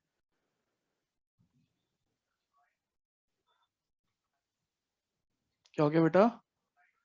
बेटा पॉसिबल नहीं बोला ना, it is not possible, Y D X का इंटीग्रेशन इज नॉट पॉसिबल, कोई दिक्कत तो नहीं। आओ देखिए, या तो बोल रखा हो कि y कांस्टेंट है, फिर y x हो जाएगा, बाहर आ जाएगा, और अगर नहीं बोल रखा तो फिर नॉट पॉसिबल, ठीक है क्या? आइए देखिए, अब अपन ने बात क्या करी कि अपने को जोड़ना तो आ गया, जो अपन ने प्लान करा था ना, प्लानिंग क्या थी अपनी यार, कि हम इनफाइनाइट पॉइंट के वजह से इलेक्ट्रिक फील्ड लिखेंगे पी पॉइंट पे, रॉड को मान लेंगे खूब सारे पॉइंट से मिलकर बनी हुई है, एक पॉइंट ये, एक पॉइंट ये, एक पॉइंट ये, एक पॉइंट ये, एक पॉइंट ये, खूब सारे पॉइंट से मिलकर बनी हुई है, सबकी इलेक्ट्रिक फील्ड पी पॉइंट पे लिखेंगे और सबको जोड़ देंगे, सही है क्या? जोड़ने का काम इंटीग्रेशन ने हल कर दिया है। उसने बोला जोड़ तो मैं दूंगा, पर क्या अभी भी इनफाइनाइट इलेक्ट्रिक फील्ड लिखनी है क्या? अरे इनफाइनाइट पॉइंट के साथ इलेक्ट्रिक फील्ड लिखनी है क्या? और वो कैसे लिखेंगे उसको समझते हैं, ठीक है क्या? क्या आपने फंक्शन करके कोई चीज सोची? सुनिए फंक्शन, ऐसा कुछ सुना होगा कभी, एक्स बराबर टी स्क्वायर, काइनेमेटिक्स चल रहा है क्या अभी आपका? ये क्या है, position as a function of time, ये एक पोजीशन लिखी है, अनंत पोजीशन लिखी है, ये इनफाइनाइट पोजीशन लिखी हुई है। अलग अलग टाइम पे क्या पोजीशन है सब इससे पता चल रहा है। 1 सेकंड पे क्या पोजीशन है 1 डाल दो पता चल जाएगा। 1.1 सेकंड पे क्या पोजीशन है वो डाल दो पता चल जाएगा। √2 सेकंड पे क्या पोजीशन है वो पता चल जाएगा। हर टाइम पे पोजीशन पता चल रहा है, कोई दिक्कत तो नहीं। ये इनफाइनाइट पोजीशन है, क्लियर है क्या? तो जो अपन काम बोल रहे हैं ना कि इनफाइनाइट पॉइंट कैसे इलेक्ट्रिक फील्ड लिखना, वो भी कोई बड़ी चीज नहीं, आसानी से निकल आएगा। देखते हैं कैसे लिखते हैं। उसके लिए हम लोग बात करते हैं, एक काम करते हैं, इस पॉइंट P से कुछ ना कुछ x दूरी पे एक एलिमेंट मान लेते हैं। इस एलिमेंट की थिकनेस कितनी ले लेते हैं dx। सही है, कोई दिक्कत तो नहीं। इस पॉइंट P से कुछ x दूरी पे मैंने एक एलिमेंट ले लिया dx। इसको अपन बोलते हैं general element on the rod. Clear है क्या? ये general element on the rod एकदम जनरल देते हैं, मतलब ऐसा नहीं कि बीचों बीच वाला ले लो, एकदम कॉर्नर वाला ले लो, नहीं यार, कुछ रैंडम दूरी पे x दूरी पे वेरिएबल दूरी पे एक जनरल एलिमेंट लिख लिया। क्लियर है क्या? जिससे एलिमेंट हर एलिमेंट को रिप्रेजेंट करता है। ठीक है क्या? ये एलिमेंट इस एलिमेंट को भी रिप्रेजेंट कर सकता है। कैसे कर सकता है? x के लिए कर दो, क्या अपने आप ये एलिमेंट काउंट हो जाएगा? ये एलिमेंट काउंट करवाना होगा तो x की वैल्यू कितनी कर देंगे a + l कर देंगे, कोई दिक्कत तो नहीं। तो अपने आप यहाँ का एक एलिमेंट काउंट हो जाएगा क्या? तो इस सारे एलिमेंट को रिप्रेजेंट कर सकता है, कोई दिक्कत तो नहीं। तो इस जनरल एलिमेंट की वजह से P पॉइंट की इलेक्ट्रिक फील्ड लिख दो, ये कहलाएगी जनरल इलेक्ट्रिक फील्ड। कोई दिक्कत तो नहीं। क्या जनरल इलेक्ट्रिक फील्ड लिख सकते हैं? बिल्कुल लिख सकते हैं। मेरे को बताइए, इसके ऊपर जो भी चार्ज होगा वो dq होगा ना? छोटा सा एलिमेंट है, इसके ऊपर चार्ज भी छोटा सा ही होगा। dx का मतलब जानते हो ना? dx का मतलब बहुत ही छोटी लेंथ, मतलब कितनी छोटी लेंथ? बहुत ही छोटी। इससे छोटा कुछ पॉसिबल है ही नहीं दुनिया में, कोई दिक्कत तो नहीं। इसको बोलते हैं इन्फिनिटेसिमली स्मॉल। जैसे इन्फिनिट से बड़ा नंबर नहीं होता, इससे छोटा कोई पॉजिटिव नंबर नहीं होता, कोई दिक्कत तो नहीं। तो हम लोग बात करें बेसिकली भयंकर छोटी लेंथ है, एकदम पॉइंट रहेगी, दिख भी नहीं रही होगी, तो जूम करके बनाई गई है। ठीक है क्या? इसके ऊपर चार्ज छोटा सा dq होगा, कोई दिक्कत तो नहीं। क्या इसके ऐसे p पॉइंट पे इलेक्ट्रिक फील्ड बता सकते हो? dq चार्ज के ऐसे p पॉइंट पे इलेक्ट्रिक फील्ड? अरे पॉइंट चार्ज के इलेक्ट्रिक फील्ड तो कूलम से सिखा रखी है, कूद कूद के बता सकते हैं, बताइए जल्दी से। इस छोटे से पॉइंट के ऐसे एक छोटी सी इलेक्ट्रिक फील्ड यहाँ पे होगी ना, ये छोटी सी इलेक्ट्रिक फील्ड जल्दी से बताएं। के सभी लोग बोलें dq/x²। कोई दिक्कत तो नहीं। क्या लिखा अपन ने? एक छोटे से एलिमेंट पे से छोटी सी इलेक्ट्रिक फील्ड, कोई दिक्कत तो नहीं। इसको हम बोलते हैं general electric field. General element था ना, ये सारे पॉइंट्स को रिप्रेजेंट करने की काबिलियत रखता था ना, तो इस सारे पॉइंट को रिप्रेजेंट, सारे पॉइंट की इलेक्ट्रिक फील्ड को रिप्रेजेंट करने की काबिलियत रखती है ये इलेक्ट्रिक फील्ड। कोई दिक्कत तो नहीं। इस पॉइंट की इलेक्ट्रिक फील्ड के लिए x की वैल्यू a डाल दो, इस पॉइंट की इलेक्ट्रिक फील्ड आ जाएगी। इस पॉइंट की इलेक्ट्रिक फील्ड चाहिए तो x की वैल्यू a + n डाल। ये इनफाइनाइट पॉइंट्स की इलेक्ट्रिक फील्ड है। जब हम बोल रहे थे ना एक एक पॉइंट की इलेक्ट्रिक फील्ड लिखनी पड़ेगी, इसको इनफाइनाइट पॉइंट से बना हुआ मान सकते हैं कि एक पॉइंट की इलेक्ट्रिक फील्ड लिखेंगे। ये सारे पॉइंट की इलेक्ट्रिक फील्ड, x की वैल्यू बदलते जाओ, हर पॉइंट की इलेक्ट्रिक फील्ड मिलती जाएगी। समझे क्या बात को? क्लियर है क्या? क्या सारे पॉइंट की इलेक्ट्रिक फील्ड ऐसे होगी क्या? क्या नेट इलेक्ट्रिक फील्ड निकालने के लिए इन सारी इलेक्ट्रिक फील्ड को जोड़ना होगा? तो इन सारी इलेक्ट्रिक फील्ड को आइए क्या करते हैं, जोड़ देते हैं। नेट इलेक्ट्रिक फील्ड निकालने के लिए क्या कर लेते हैं अपन, ऐसे जितने भी इलेक्ट्रिक फील्ड है डी, जितनी भी ऐसी डी इलेक्ट्रिक फील्ड है सबको जोड़ लेते हैं। जोड़ लेते हैं मतलब इंटीग्रेट कर लेते हैं। भैया इनफाइनाइट चीजों को जोड़ना है, इंटीग्रेशन की बस की बात है, समीशन की बस की बात नहीं है, तो इसलिए इंटीग्रेशन कर रहे हैं। कोई दिक्कत तो नहीं। डी की वैल्यू कितनी है? के डी क्यू, अभी कॉपी मत करना, आराम से सुनते जाओ बात। के डी क्यू/x², कोई दिक्कत तो नहीं। क्या इसको इंटीग्रेट कर सकते हो? कर सकते हो? मैं तो नहीं कर सकता यार। कारण क्या x वेरिएबल है? बिल्कुल वेरिएबल, उसी को बदल बदल के तो अपन बोल रहे हैं कि सबकी इलेक्ट्रिक फील्ड रिप्रेजेंट कर पा रहे, समझ पाए? और डी के बाजू में जो है वो भी वेरिएबल है। क्या दोनों वेरिएबल मैचिंग नहीं है? तो इंटीग्रेशन पॉसिबल भी यहाँ पे नहीं। मैचिंग होंगे तभी पॉसिबल होगा। सही है क्या? तो अगला काम क्या है, इसको इंटीग्रेट करने के लिए इनको मैचिंग बनाना। मैचिंग कैसे बनेंगे? यूनिटरी मेथड से। किससे बनेंगे? यूनिटरी मेथड से। मूल कंसेप्ट में सीखा होगा। हम बोलेंगे एल लेंथ की जो रॉड है, पूरी एल लेंथ की जो रॉड है, इस पे चार्ज कितना है? क्यू। तो एक यूनिट लेंथ पे चार्ज कितना हो जाएगा? Q Q/L। By L. तो छोटी सी dx यूनिट पे कितना चार्ज हो जाएगा? Q by L into dx। क्या समझ में आया? एल यूनिट पे चार्ज क्यू है तो एक यूनिट पे चार्ज क्यू बाय एल हो जाएगा। सही है क्या? तो dx लेंथ पे Q by L into dx हो जाएगा। समझ में आया? आगे जाके इसको निकलवाने में हमारी लैम्डा सिग्मा रो वगैरह मदद करेंगे। डेंसिटी, जो चार्ज की डेंसिटी होती है वो अपन डिस्क्राइब करेंगे। तो ये काम और छोटा हो जाएगा। सही है क्या? हम लोग बात करें dx लेंथ पे जो चार्ज था, ये चार्ज है ना, क्या इसी चार्ज को dq बोल देंगे? तो dq की वैल्यू आ गई dx के टर्म्स में, उसको डाल देते हैं। तो k q by L x square dx, जो जो कांस्टेंट है उसको इंटीग्रेशन के बाहर ले लें क्या? तो देखिए क्या बन जाएगा, k कांस्टेंट है, q कांस्टेंट है, l कांस्टेंट है, dx बाय एक्स स्क्वायर का इंटीग्रेशन। कोई दिक्कत तो नहीं यहाँ तक? क्लियर है? अब इंटीग्रेशन हो जाएगा, बट इंटीग्रेशन की लिमिट्स भी होती हैं। हाँ मतलब इनडेफिनेट इंटीग्रेशन तो अपन करते नहीं, अब तो अपन सिर्फ डेफिनेट इंटीग्रेशन ही करते हैं ना। इनडेफिनेट इंटीग्रेशन का कोई सेंस थोड़ा ना होता है, उसमें कांस्टेंट आता है तो उसका कोई सेंस ही नहीं बचता है ना। तो हम लोग बात करें डेफिनेट इंटीग्रेशन करते हैं, उसके लिए लिमिट्स नहीं होती है। लिमिट्स क्या होगी बता सकते हैं? हम बात करें लिमिट्स ऐसे होती है जिससे पूरी रॉड बन जाए, जो भी चीज जिस भी चीज की वजह से इलेक्ट्रिक फील्ड निकालनी है वो बन जानी चाहिए। ठीक है क्या? वो कैसे बनेगी? जब मैं इस एलिमेंट को यहाँ से लेके यहाँ तक चला दूँ। सही है क्या? यहाँ से लेके यहाँ तक चला दूंगा तो एकदम पूरी रॉड बन जाएगी ना। कोई दिक्कत तो नहीं? हम लोग बात करें, या फिर ऐसा भी सोच सकते हो कि हमें इंटीग्रेट करना है, सारी इलेक्ट्रिक फील्ड जोड़ना है, यानी एक एलिमेंट यहाँ पे होगा, x इक्वल टू ए जब डालेंगे तो बेसिकली उसकी इलेक्ट्रिक फील्ड आएगी।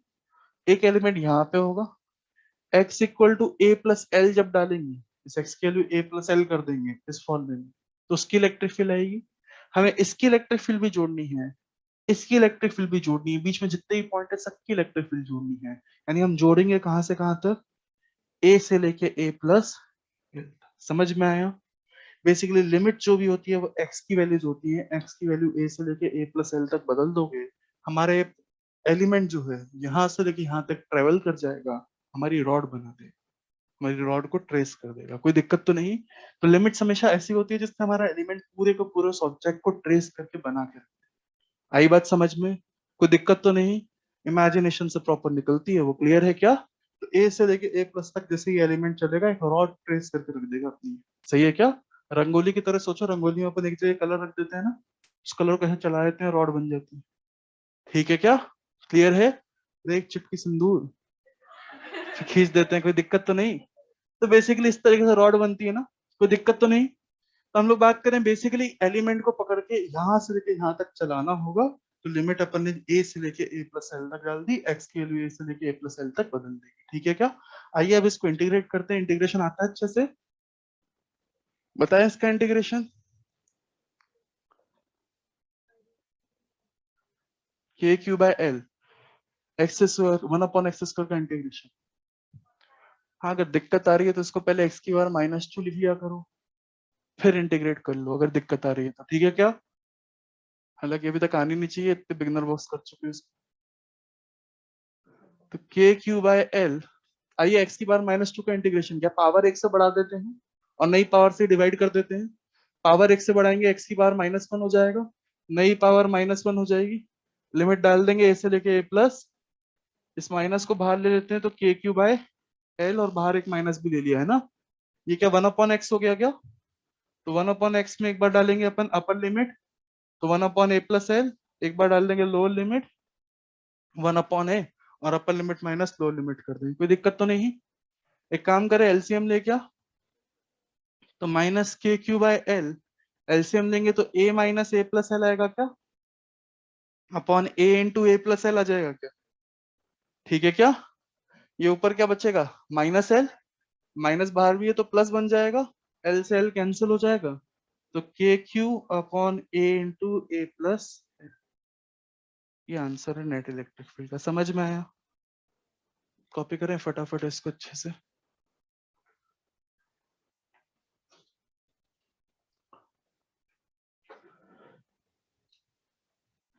हाईली कंसेप्चुअल है, ये सिर्फ इंटीग्रेशन सिखाने के लिए क्वेश्चन लिया गया है। ठीक है क्या? कुछ कुछ जगह छोड़ेंगे और कुछ कुछ पॉइंट्स लिखते जाएंगे कि हाँ कौन से स्टेप पे अपन कैसे पहुंचे, हर क्वेश्चन में नहीं लिखेंगे, इसी में लिखेंगे। ठीक है क्या? सबसे पहले तो अपन क्या करेंगे यार, यहां तक लिखेंगे और कुछ गैप छोड़ देंगे यहाँ पे, है ना, यहां तक लिखेंगे और यहाँ पे गैप छोड़ देंगे 4 लाइंस एटलीस्ट। ठीक है?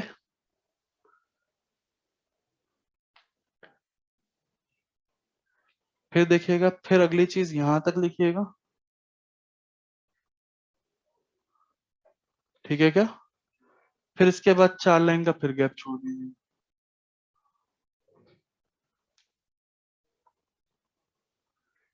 ठीक है?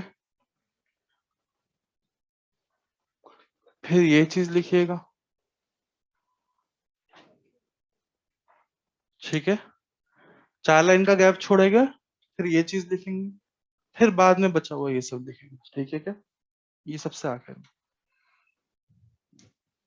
फिर यहाँ से पूरा चालू हो जाएंगे चेपना, है ना? क्या हो गया? देखो यहाँ तक लिख लोगे, 4 लाइन छोड़ दोगे, फिर ये लिख लेना, और इसके बाद ही तो ये स्टेप आया ना, dq की वैल्यू निकालने के बाद ही तो ये स्टेप आया ना।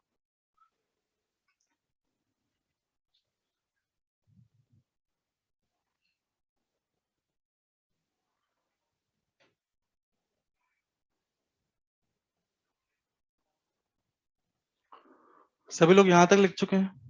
4 लाइन वाली जगह छोड़िए, वहां पे लिखें सबसे पहले, इस वाली जगह को फिलअप करते हैं, बाद में कॉपी करते हैं। लिखें जल्दी से,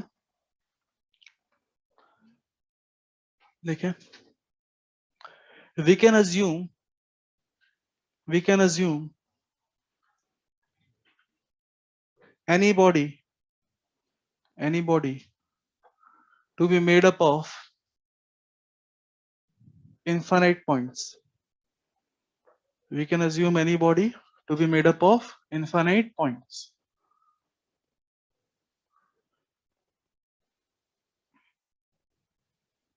लिखा सबने? फिर लिखिएगा इसी में ही, फिर लिखिएगा इसमें।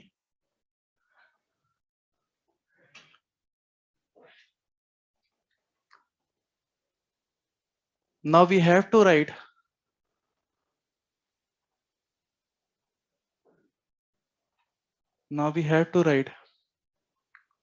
इलेक्ट्रिक फील्ड, शॉर्ट में लिखिएगा, EF लिख लीजिएगा, ज्यादा बड़ा बड़ा मत लिखिएगा। Now we have to write electric field due to all these infinite points. Now we have to write electric field due to all these infinite points. लिखा सबने यहां तक? फिर लिखें इसी में, this can be achieved this can be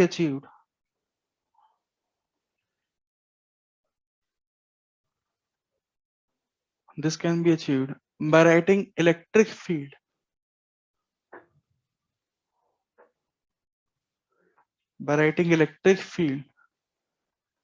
due to a general point lying on the body. This can be achieved by writing electric field due to a general point lying on the body.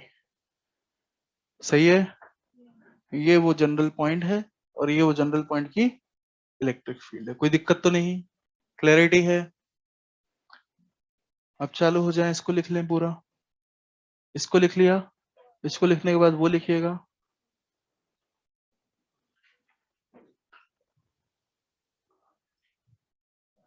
अच्छा, बीच में 4 line छोड़ी ना इसको लिखने के बाद, लिखे जल्दी, अब उस वाली लाइन पे फिलअप करें।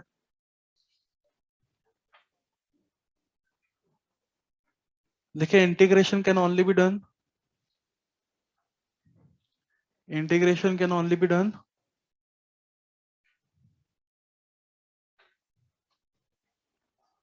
when variables are matching.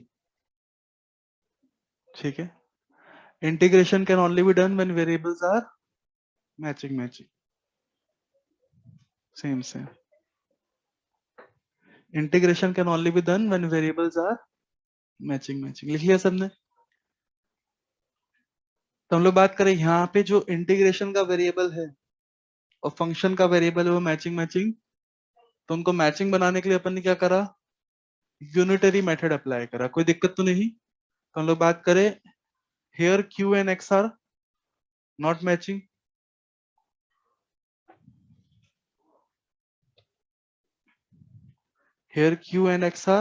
matching, so we found q So we found dq. So we found dq. So we found dq in terms of dx. So we found dq in terms of dx by using unitary method. By using unitary method. और छाप लें हम जल्दी से.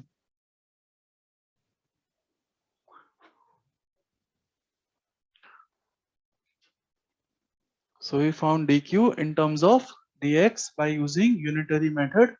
और ये unitary method है, इसको जल्दी से कर दीजिए. मूल कंसेप्ट में सीखते हो आप, ठीक है क्या? बताते हैं ना आपको कि 1 मोल का वेट इतना है, 10 मोल का इतना हो जाए, क्या क्या करते हैं. ठीक है, ये जैसे ही कॉपी हो जाए तो फिर ये करिएगा. ये लिखने के बाद ये लाइन लिखिएगा और फिर यहाँ पे फिर लिखिएगा 4 line.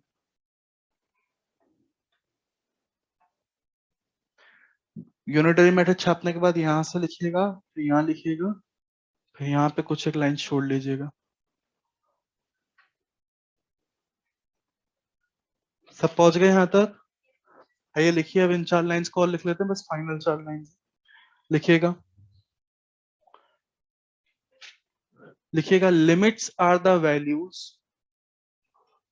Limits are the values of variable. Limits are the values of variable written next to d. Limits are the values of variable written next to d. d के बाजू में जो भी लिखा होता है लिमिट्स उसी की वैल्यूज होती हैं. ठीक है, फिर लिखिएगा limits are decided such that. Limits are decided such that